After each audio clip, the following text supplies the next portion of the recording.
Hello जय हिंद दोस्तों। मैं जयेश के सर आज क्लास 10th का फर्स्ट लेक्चर लेकर आए हैं जो चैप्टर 5 है ऊर्जा के स्रोत।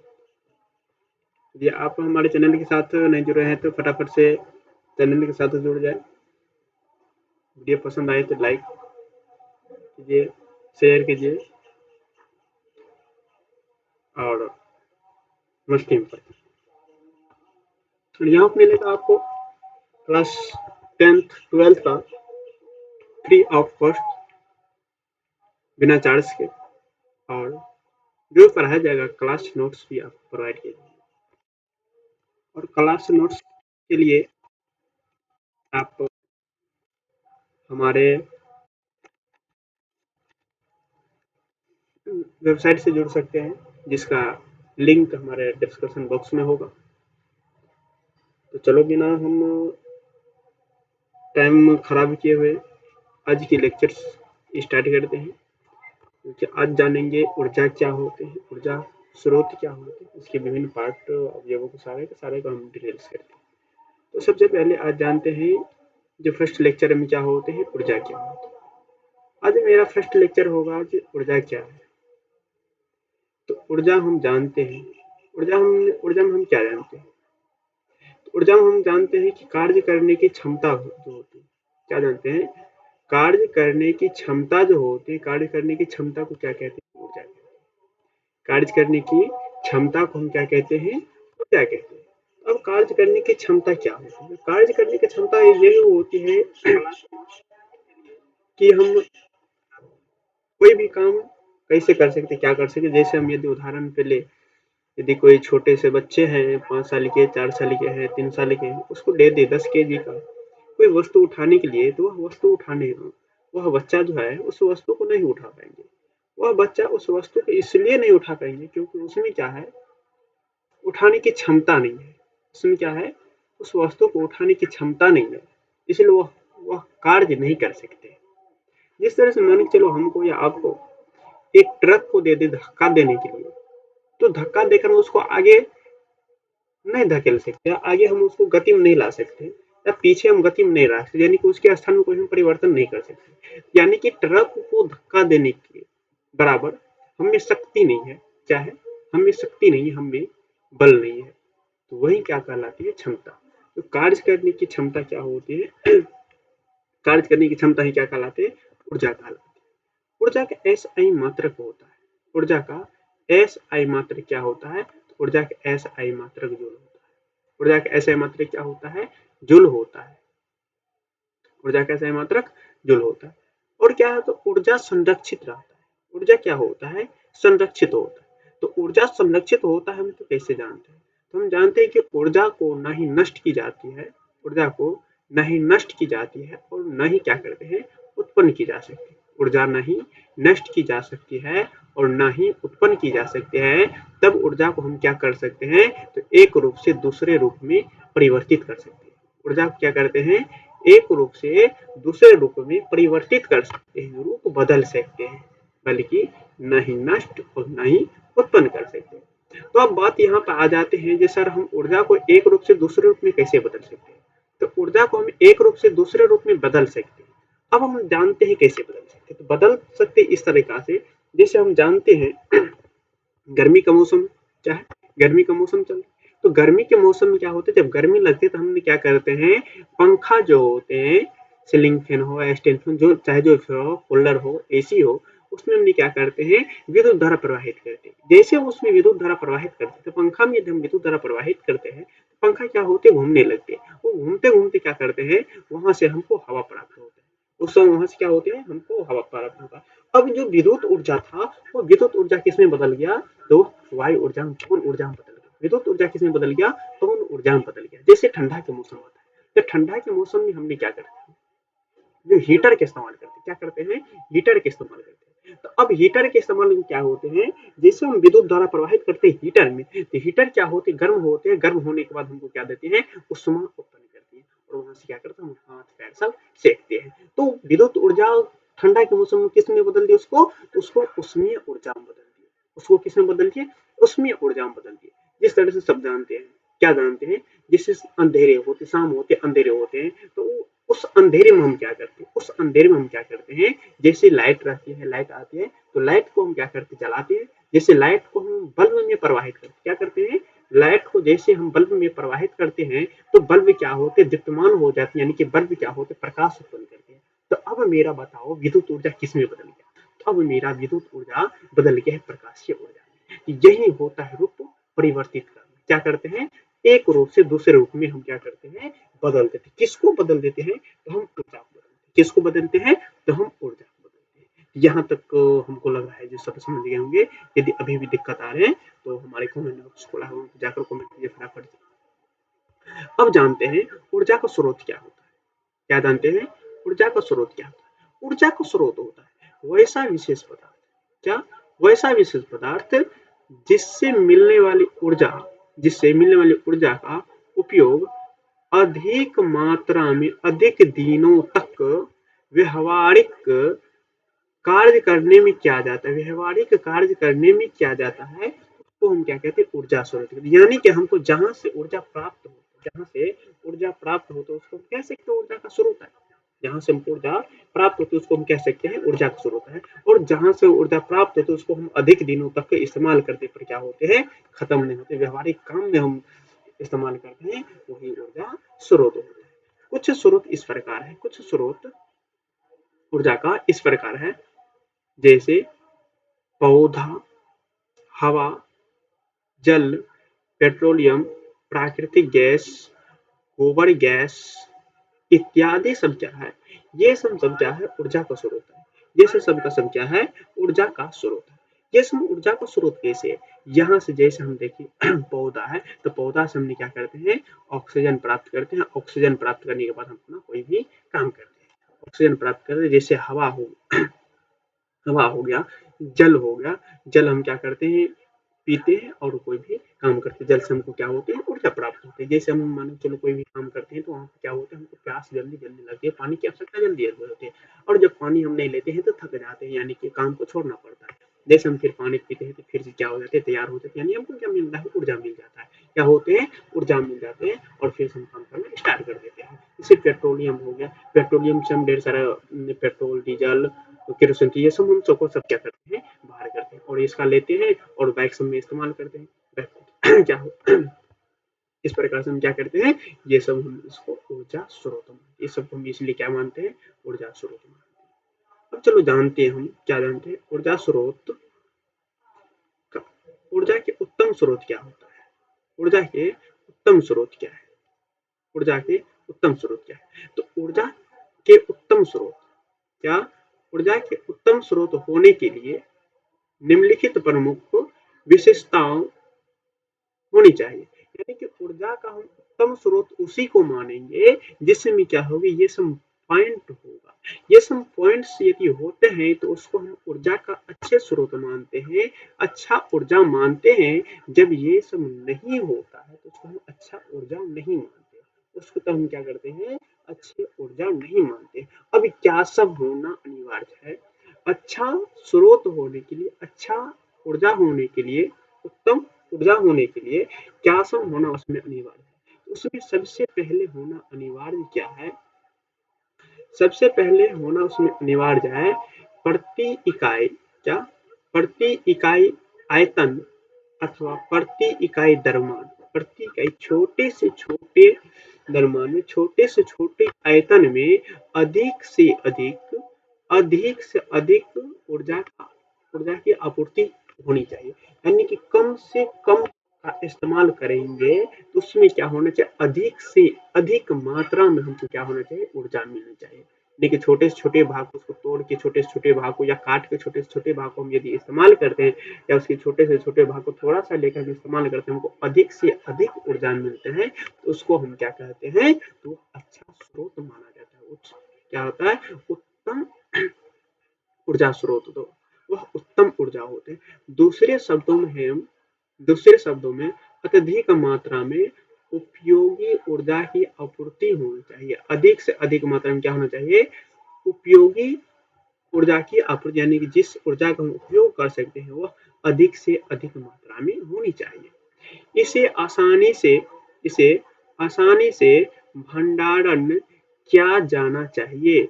इसे आसानी से भंडारण किया जाना चाहिए यानी कि जो अच्छा ऊर्जा स्रोत होगा, जो अच्छा ऊर्जा होगा उसको क्या कर सकते हैं हम आसानी से, बहुत सरलता से हम क्या कर सकते हैं भंडारण कर सकते हैं। भंडारण कर सकते हैं इसलिए ताकि हम भविष्य में आगे चलकर भी इसका इस्तेमाल कर सके, आगे चलकर भी इसका इस्तेमाल कर सके, तो उसको हम क्या मानेंगे उत्तम ऊर्जा स्रोत है। इसका परिवहन और परिवहन आसानी से किया जाना चाहिए यानी कि जब हम इसको एक स्थान से दूसरे स्थान तक ले जाएंगे, किसी को ट्रांसफर करेंगे, तो वो क्या होना चाहिए आसान होना चाहिए, कठिनाई से नहीं होना चाहिए, बहुत सरलता से होना चाहिए। यदि इस तरह का प्रकार के होते हैं तो उसको हम उत्तम ऊर्जा स्रोत मानते हैं। इसे आसानी से प्राप्त क्या जाना चाहिए, अच्छा ऊर्जा स्रोत में क्या होना चाहिए आसानी से प्राप्त होना चाहिए, दुर्लभ नहीं होना चाहिए, कहीं दूर दराज में नहीं होना चाहिए, इसे सस्ता होना चाहिए। इसे क्या होना चाहिए सस्ता होना चाहिए, वातावरण को न्यूनतम प्रदूषित करने वाले होना चाहिए। यानी कि उत्तम ऊर्जा स्रोत तभी हम मानेंगे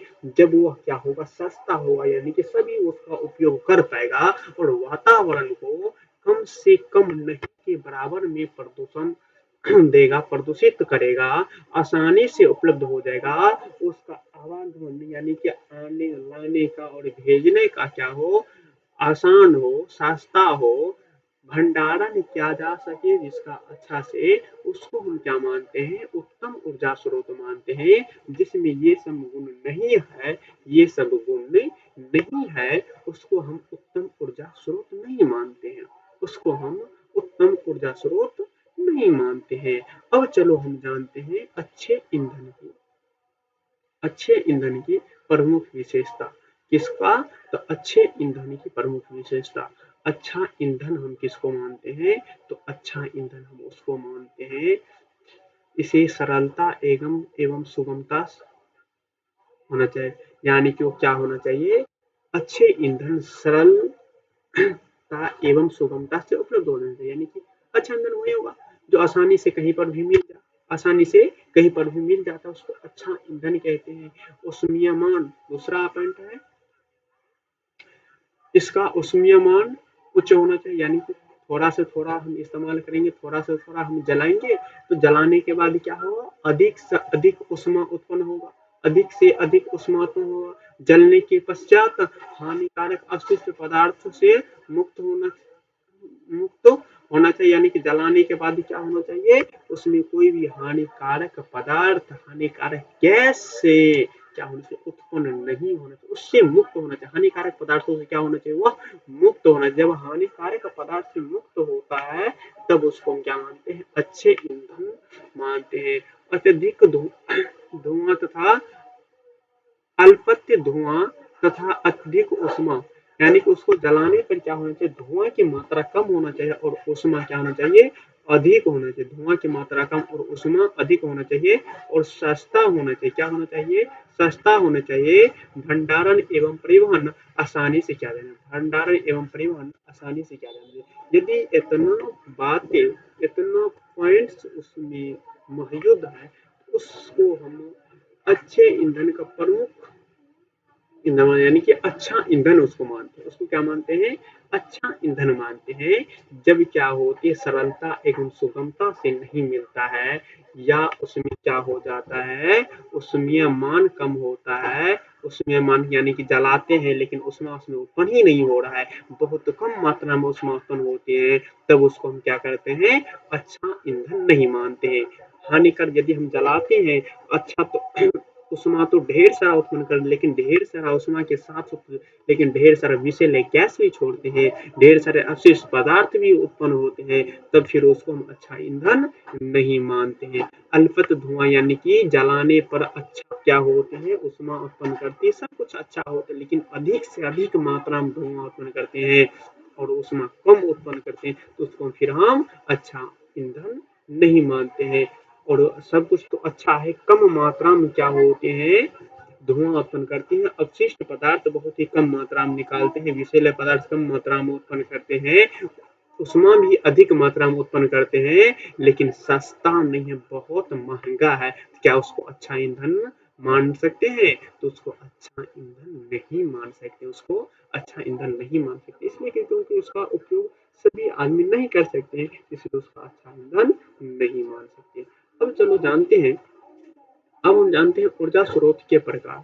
ऊर्जा स्रोत के प्रकार, तो ऊर्जा स्रोत के प्रकार, तो ऊर्जा स्रोत हम जानते हैं दो प्रकार के होते हैं। ऊर्जा स्रोत कितने प्रकार के होते हैं? दो प्रकार के होते हैं। एक होते हैं नवीकरणीय एवं अनवीकरणीय ऊर्जा स्रोत, नवीकरणीय एवं अनवीकरणीय ऊर्जा स्रोत।